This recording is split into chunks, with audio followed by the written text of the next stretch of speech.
ప్రాణము కంటే మిక్కిలిగా మమ్మల్ని ప్రేమించి మా పక్షమున కలవరి శిలువలో బలి అయి మరణించి తిరిగి లేచిన మృత్యుంజయుడా నీకు కృతజ్ఞతలు, స్తోత్రాలు. విశ్వ నిర్మాణకుడా, సృష్టికర్త, మా విశ్వాసమునకు కర్త, నీకు స్తోత్రములు చెల్లిస్తూ ఉన్నా.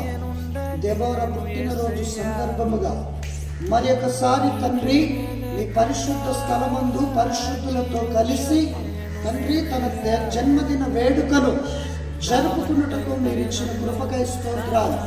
గడిచిన 3 సంవత్సరములు నీ కంచాన్ని కాపుదల కుమార్తెను ప్రసాదించి 4వ సంవత్సరములో ప్రవేశించుటకు నీవు దీవించి ఆశీర్వదించి కృప చూపినందుకు స్తోత్రాలు తండ్రి. ఈ సంవత్సరమునంతటిని దయా కిరీటముగా కరుణా కటాక్షముల చేత అలంకరించి నీ దయా మనుషుల దయతో దేవా విద్యయందు, వయస్సుయందు, జ్ఞానముయందు వర్ధిల్లే కృపను అనుగ్రహించండి.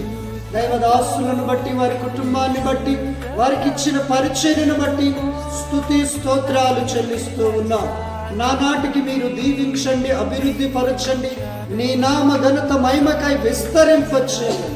దేవర తల్లిదండ్రులనైనా ఇక్కడనైనా ఆత్మీయ విద్య పాఠాలు నేర్చుకుంటుండగా అనేకులకు ఆశీర్వాదకరముగా, సంఘానికి దీవెనకరముగా తండ్రి ఈ లోకములో ఉన్న నశించుచున్న ప్రజలకు రక్షణార్థమైన పాత్రలుగా మీరు దీవించండి. తాతయ్యను నాయనమ్మను జ్ఞాపకము చేస్తూ వారు కూడా ఆత్మీయ జీవితములో తండ్రి ఒక్కొక్క మెట్టును వెక్కుతో పరలోకమును చేరగలిగిన ధన్యతను మీరు అనుగ్రహించండి. ఈ ప్రార్థనలో ఎందరైతే ఏకీభవించారో వారందరినీ తండ్రి మీ కృపాక్షేమముల చేత మీరు దీవించి ఆశీర్వదించి సదాకాలము వారికి మాకు మీ కృపను తోడుంచి నీ దూతల పరిచర్యను జరిగించమని యేసు నామములో ప్రార్థిస్తున్నాము తండ్రి. కొరతే లేదయ్యా, సమృద్ధి జీవం నీవయ్యా.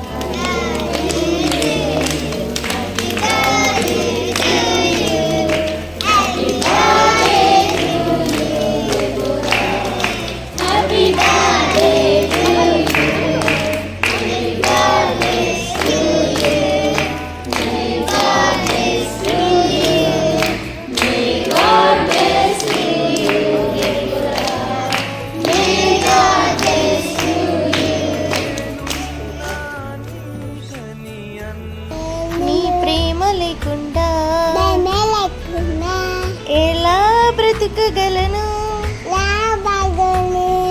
నీ శాంతి లేకుండా ఎలా